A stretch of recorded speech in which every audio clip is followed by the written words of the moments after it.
इस पवित्र आयोजन में उपस्थित सभी पूज्य संतगण, आचार्य गौड़ीय मिशन के श्रद्धेय भक्ति सुंदर सन्यासी जी, कैबिनेट में मेरे सहयोगी अर्जुन राम मेघवाल जी, मीनाक्षी लेखी जी, देश और दुनिया से जुड़े सभी कृष्ण भक्त, अन्य महानुभाव, देवी और सज्जनों, हरे कृष्ण हरे कृष्ण हरे कृष्ण। आज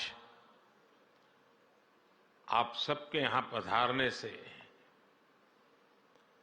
भारत मंडपम की भव्यता और बढ़ गई है।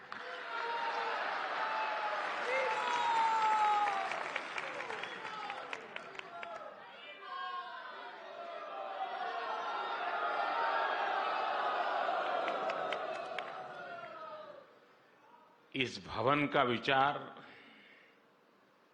भगवान बसवेश्वर के अनुभव मंडप से जुड़ा हुआ है।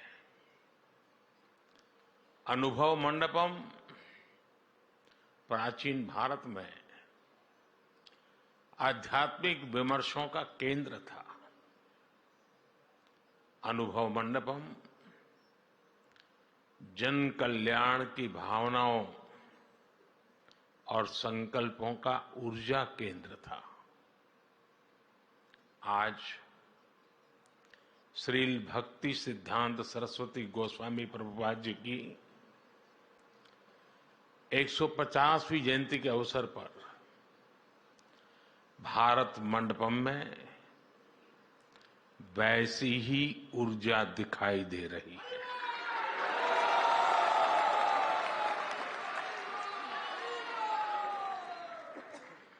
हमारी सोच भी थी कि ये भवन भारत के आधुनिक सामर्थ्य और प्राचीन मूल्यों दोनों का केंद्र बनना चाहिए।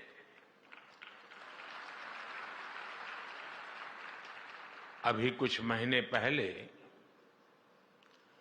G20 समिट के जरिए यहां से नए भारत के सामर्थ्य के दर्शन हुए थे और आज इसे वर्ल्ड वैष्णव कन्वेंशन को आयोजित करने इसका इतना पवित्र सौभाग्य मिल रहा है।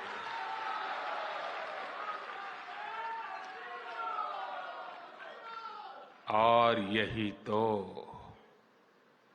नए भारत की तस्वीर है।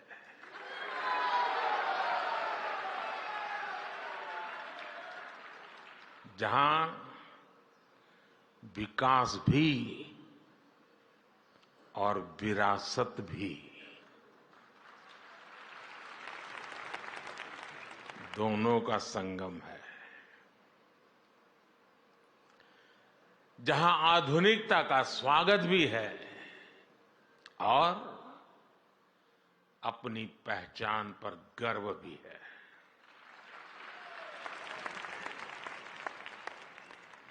ये मेरा सौभाग्य है कि इस पुण्य आयोजन में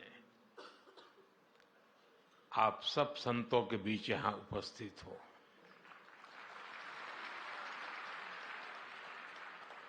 और मैं अपना सौभाग्य मानता हूं कि आप में से बहुत कई संतों के साथ मेरा निकट संपर्क रहा है। मुझे अनेक बार आप सबका सानिध्य मिला है। मैं कृष्णम वंदे जगद्गुरुम की भावना से भगवान के श्री चरणों में प्रणाम करता हूं। मैं श्रील भक्ति सिद्धांत प्रभुपाद जी को श्रद्धापूर्वक नमन करते हुए उन्हें आदरांजलि देता हूं, श्रद्धापूर्वक नमन करता हूं। मैं प्रभुपाद के सभी के अनुयायियों को उनकी 150वीं जन्म जयंती की हृदय से बहुत बहुत शुभकामनाएं देता हूं।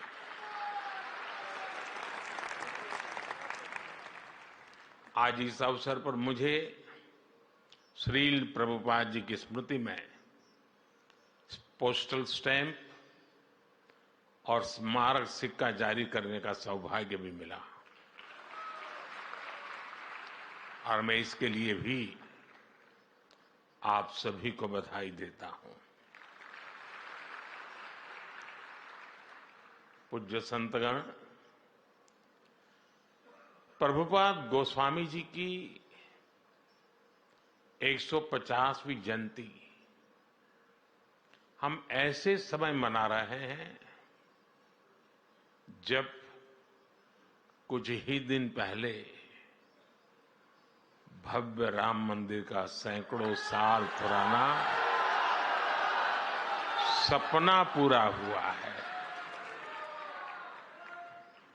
आज आपके चेहरों पर जो उल्लास, जो उत्साह दिखाई दे रहा है, मुझे विश्वास है इसमें रामलला के विराजमान होने की खुशी भी शामिल है।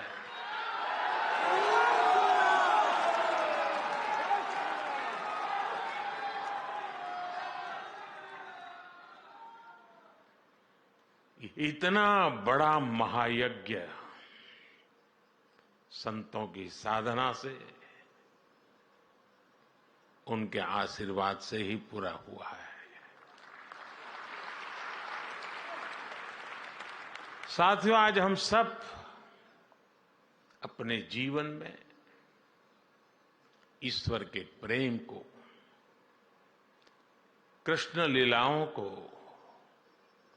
और भक्ति के तत्व को इतनी सहजता से समझते हैं। इस युग में इसके पीछे चैतन्य महाप्रभु की कृपा की बहुत बड़ी भूमिका है।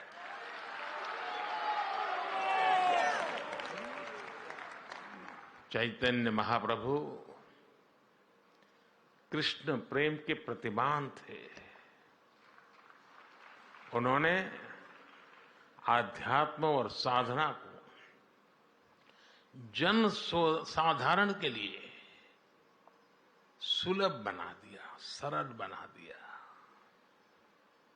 उन्होंने हमें बताया कि ईश्वर की प्राप्ति केवल संन्यास से ही नहीं, उल्लास से भी हो की जा सकती है।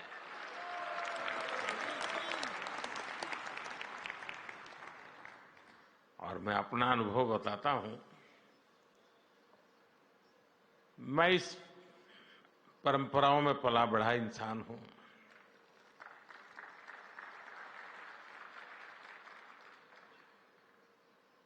मेरे जीवन के जो अलग अलग पड़ाव है, उसमें एक पड़ाव कुछ और ही था। मैं उस माहौल में बैठता था, बीच में रहता था, भजन कीर्तन चलते थे, मैं एक कोने में बैठा रहता था, सुनता था, मन भर के, जी भर करके उस पल को जीता था, लेकिन जुड़ता नहीं था, बैठा रहता था। पता नहीं, एक बार मेरे मन को काफी विचार चले। मैंने सोचा ये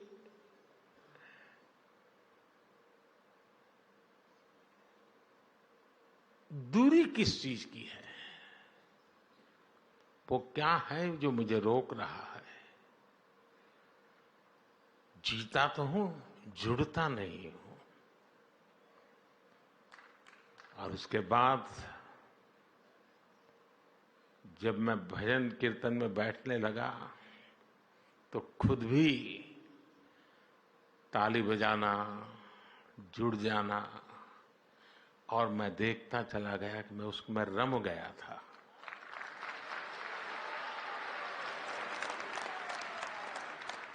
मैंने चैतन्य प्रभु की इस परंपरा में जो सामर्थ्य है उसका साक्षात्कार किया हुआ है। और अभी जब आप कर रहे थे और मैं ताली बजाना शुरू हो गया तो वहां लोगों को लग रहा है पीएम ताली बजा रहा है। पीएम ताली नहीं बजा रहा था, प्रभु भक्त ताली बजा रहा था।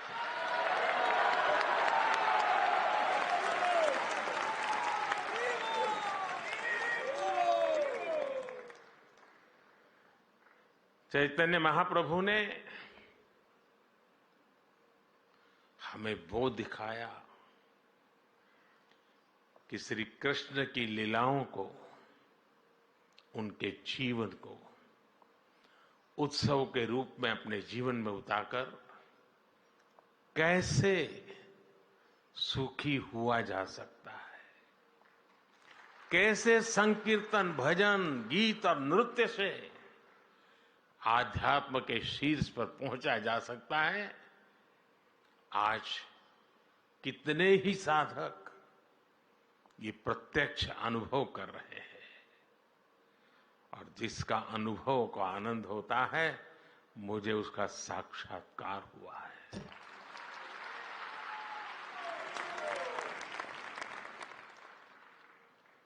चैतन्य महाप्रभु ने हमें श्री कृष्ण की लीलाओं का लालित्य भी समझाया और जीवन के लक्ष्य को जानने के लिए उसका महत्व भी हमें बताया। इसलिए भक्तों में आज जैसी आस्था भागवत जैसे ग्रंथों के प्रति है, वैसा ही प्रेम चैतन्य चरितामृत और भक्तमाल के लिए भी है।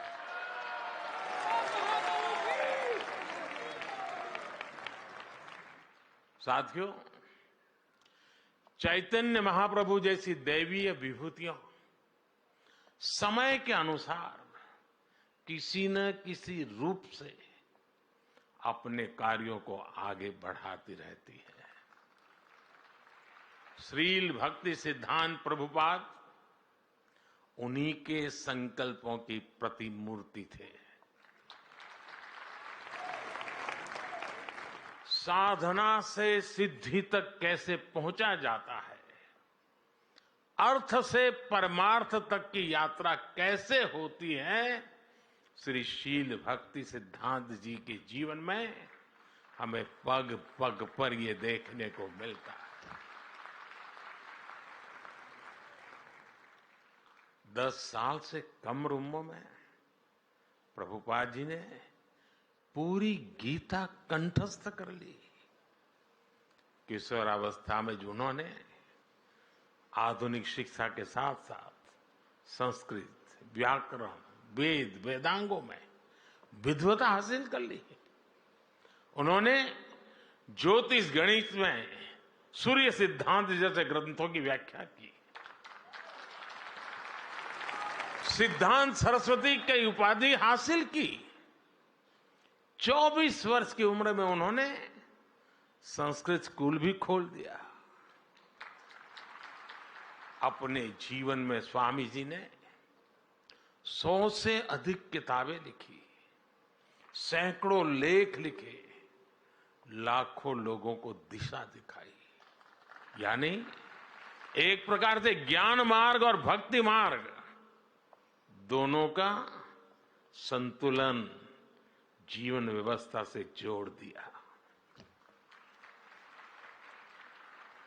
वैष्णव जन तो तेने कहिए, पीर पढ़ाई जाने रे। इस भजन से गांधी जी जिस वैष्णव भाव का गान करते थे, श्रील प्रभुपाद स्वामी ने उस भाव को, अहिंसा और प्रेम के उस मानवीय संकल्प को देश विदेश में पहुंचाने का काम किया।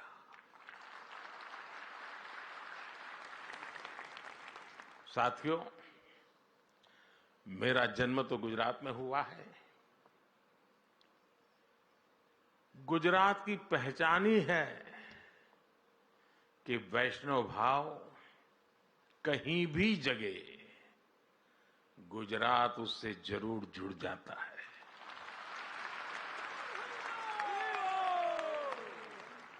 खुद भगवान कृष्ण मथुरा में अवतरित होते हैं, लेकिन अपनी लीलाओं का विस्तार देने के लिए वो द्वारिका आते हैं। मीराबाई जैसी महान कृष्ण भक्त राजस्थान में जन्म लेती हैं, लेकिन श्री कृष्ण से एकाकार होने वो गुजरात चली आती है। ऐसे कितने ही वैष्णव संत हैं जिनका गुजरात की धरती से, द्वारिका से विशेष नाता रहा है।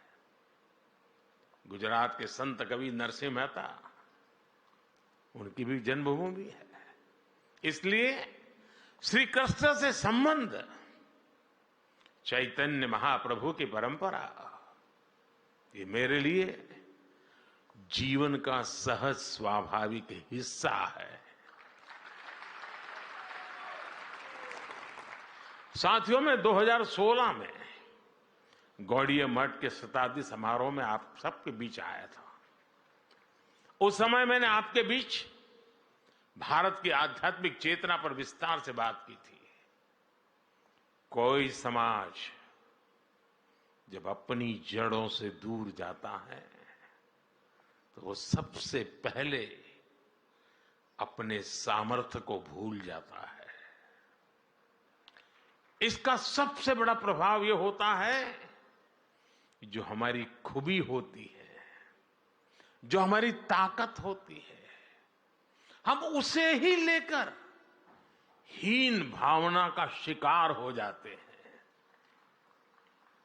भारत की परंपरा में, हमारे जीवन में भक्ति जैसा महत्वपूर्ण दर्शन भी इससे अछूता नहीं रहा। यहां बैठे युवा साथी मेरी बात से कनेक्ट कर पाएंगे। जब भक्ति की बात आती है तो कुछ लोग सोचते हैं कि भक्ति, तर्क और आधुनिकता ये विरोधाभासी बातें हैं, लेकिन असल में ईश्वर की भक्ति हमारे ऋषियों का दिया हुआ महान दर्शन है। भक्ति हताशा नहीं, आशा और आत्मविश्वास है। भय भक्ति नहीं, उत्साह है, उमंग है। राग और वैराग्य के बीच में जीवन में चैतन्य का भाव भरने का सामर्थ्य होता है भक्ति में। भक्ति वो है जिसे युद्ध के मैदान में खड़े श्री कृष्ण के गीता के 12वें अध्याय में महान योग बताते हैं, जिसकी ताकत से निराश हो चुके अर्जुन अन्याय के खिलाफ अपना गांडी उठा लेते हैं। इसलिए भक्ति पराभव नहीं, प्रभाव का संकल्प है। लेकिन साथियों, ये विजय हमें दूसरों पर नहीं, ये विजय हमें अपने ऊपर हासिल करनी है। हमें युद्ध भी अपने लिए नहीं, बल्कि धर्म क्षेत्र, कुरुक्षेत्र की भावना से मानवता के लिए लड़ना है। और यही भावना हमारी संस्कृति में, हमारी रगों में रची बसी हुई है। इसलिए भारत कभी सीमाओं के विस्तार के लिए दूसरे देशों पर हमला करने नहीं गया। जो लोग इतने महान दर्शन से अपरिचित थे, जो उसे समझे नहीं, उनके वैचारिक हमलों ने कहीं न कहीं हमारे मानस को भी प्रभावित किया। लेकिन हम श्रील प्रभुपाद जैसे संतों के ऋणी हैं, जिन्होंने करोड़ों लोगों को पुनः सच के दर्शन कराए, उन्हें भक्ति की गौरव भावना से भर दिया। आज आजादी के अमृत काल में गुलामी की मानसिकता से मुक्ति का संकल्प लेकर देश संतों के उस संकल्प को आगे बढ़ा रहा है। साथियों, यहां भक्ति मार्ग के इतने विद्वान संतगण बैठे हैं। आप सभी भक्ति मार्ग से भली भांति परिचित है। हमारे भक्ति मार्गी संतों का योगदान आजादी के आंदोलन में भक्ति आंदोलन की भूमिका अमूल्य रही है। भारत के हर चुनौतीपूर्ण कालखंड में कोई न कोई महान संत, आचार्य, ऋषि, मुनि किसी न किसी रूप में राष्ट्र को दिशा देने के लिए सामने आए हैं। आप देखिए, मध्यकाल के मुश्किल दौर में जब हार भारत को हताशा दे रही थी, तब भक्ति आंदोलन के संतों ने हमें हारे को हरि नाम, हारे को हरि नाम मंत्र दिया। इन संतों ने हमें सिखाया कि समर्पण केवल परम सत्ता के सामने करना है। सदियों की लूट से देश गरीबी की गहरी खाई में था। तब संतों ने हमें त्याग और तितिक्षा और जीवन जीकर अपने मूल्यों की रक्षा करना सिखाया। हमें फिर से ये आत्मविश्वास से भंगुआ कि जब सत्य की रक्षा के लिए अपना सब कुछ बलिदान किया जाता है, तो असत्य का अंत होकर ही रहता है। सत्य की ही विजय होती है, सत्यमेव जयते। इसलिए आजादी के आंदोलन को भी स्वामी विवेकानंद और श्रील स्वामी प्रभुपाद जैसे संतों ने असीम ऊर्जा से भर दिया था। प्रभुपाद स्वामी के पास नेताजी सुभाष चंद्र बोस और महामना मालवीय जैसी हस्तियां उनके आध्यात्मिक मार्गदर्शन लेने आती थी। साथियों, बलिदान देकर भी अमर होने रहने का यह आत्मविश्वास हमें भक्ति योग से मिलता है। इसलिए हमारे ऋषियों ने कहा है, अमृत स्वरूपाच, अर्थात वह भक्ति अमृत स्वरूपा है। आज इसी आत्मविश्वास के साथ करोड़ों देशवासी राष्ट्रभक्ति की ऊर्जा लेकर अमृत काल के में प्रवेश कर चुके हैं। इस अमृत काल में हमने अपने भारत को विकसित बनाने का संकल्प लिया है। हम राष्ट्र को देव मानकर देव से देश का विजन लेकर आगे बढ़ रहे हैं। हमने अपनी ताकत, अपनी विविधता को बनाया है। देश के कोने कोने के सामर्थ्य है, यही हमारी ऊर्जा, हमारी ताकत, हमारी चेतना है। साथियों, यहां इतनी बड़ी संख्या में आप सब लोग एकत्रित हैं। कोई किसी राज्य से है, कोई किसी इलाके से है। भाषा, बोली, रहन सहन भी अलग अलग है, लेकिन एक साझा चिंतन सबको कितनी सहजता से जोड़ता है। भगवान श्री कृष्ण हमें सिखाते हैं, अहम आत्मा गुणाकेश सर्वभूताशय स्थित, अर्थात सभी प्राणियों के भीतर उनकी आत्मा के रूप में एक ही ईश्वर रहते हैं।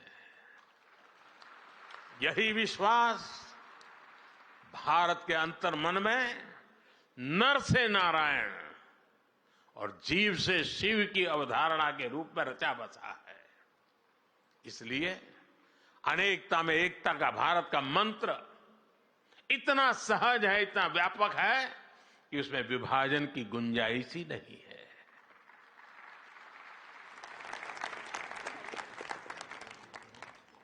हम एक बार हरे कृष्ण बोलते हैं और एक दूसरे के दिलों से जुड़ जाते हैं।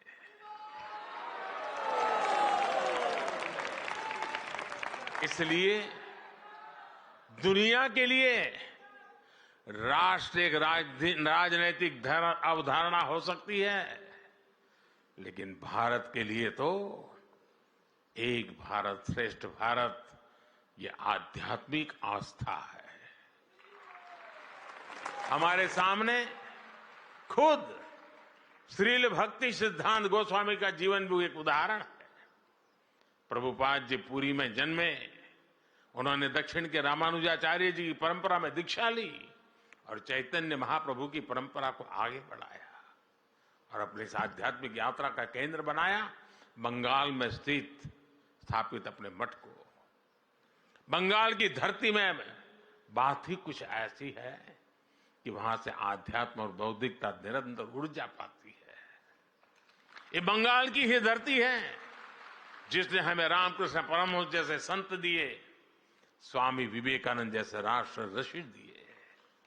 इस धरती ने श्री अरविंद और श्री गुरुदेव रविंद्रनाथ टैगोर जैसे महापुरुष भी दिए, जिन्होंने संत भाव से राष्ट्रीय आंदोलन को आगे बढ़ाया। यही से राजा राम मोहन राय जैसे समाज सुधारक भी मिले। बंगाल चैतन्य महाप्रभु और प्रभुपाद जैसे उनके अनुयायियों की तो कर्मभूमि रही है। उनके प्रभाव से आज प्रेम और भक्ति की एक वैश्विक मूवमेंट बन गए हैं। साथियों, आज भारत की गति प्रगति की हर तरफ चर्चा हो रही है। आधुनिक इंफ्रास्ट्रक्चर में, हाईटेक सेवाओं में भारत विकसित देशों की बराबरी कर रहा है। कितनी ही फील्ड्स में हम बड़े बड़े देशों से आगे भी निकल रहे हैं। हमें लीडरशिप के रोल में देखा जा रहा है, लेकिन साथ ही आज भारत का योग भी पूरी दुनिया में घर घर पहुंच रहा है। हमारे आयुर्वेद और नेचुरोपैथी की तरफ विश्व का विश्वास और बढ़ता चला जा रहा है। तमाम देशों के प्रेसिडेंट और प्राइम मिनिस्टर आते हैं, डेलीगेट्स आते हैं, तो वो हमारे प्राचीन मंदिरों को देखने जाते हैं। इतनी जल्दी ये बदलाव आया कैसे? ये बदलाव आया कैसे? ये बदलाव आया है युवा ऊर्जा से। आज भारत का युवा बोध और शोध दोनों के साथ में लेकर के चलता है। हमारी नई पीढ़ी अब अपनी संस्कृति को पूरे गर्व से अपने माथे पर धारण करती है। आज का युवा स्पिरिचुअलिटी और स्टार्टअप्स दोनों की अहमियत समझता है, दोनों की काबिलियत रखता है। इसलिए हम देख रहे हैं आज काशी हो या अयोध्या, तीर्थ स्थलों में जाने वालों में बहुत बड़ी संख्या हमारे युवाओं की होती है। भाइयों और बहनों, जब देश की नई पीढ़ी इतनी जागरूक हो तो ये स्वाभाविक है कि देश चंद्रयान भी बनाएगा और चंद्रशेखर महादेव का धाम भी सजाएगा। जब नेतृत्व युवा करेगा तो देश चंद्रमा पर रोवर भी उतारेगा और उस स्थान को शिव शक्ति नाम देकर अपनी परंपरा को पोषित भी करेगा।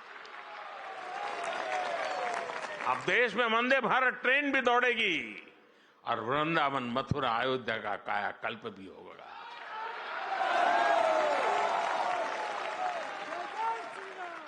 मुझे बताते हुए भी खुशी हो रही है कि हमने नमामि गंगे योजना के तहत बंगाल के मायापुर में सुंदर गंगा घाट का निर्माण भी शुरू किया है।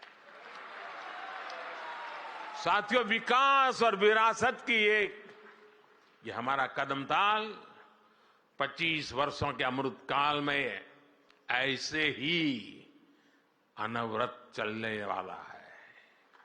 संतों के आशीर्वाद से चलने वाला है।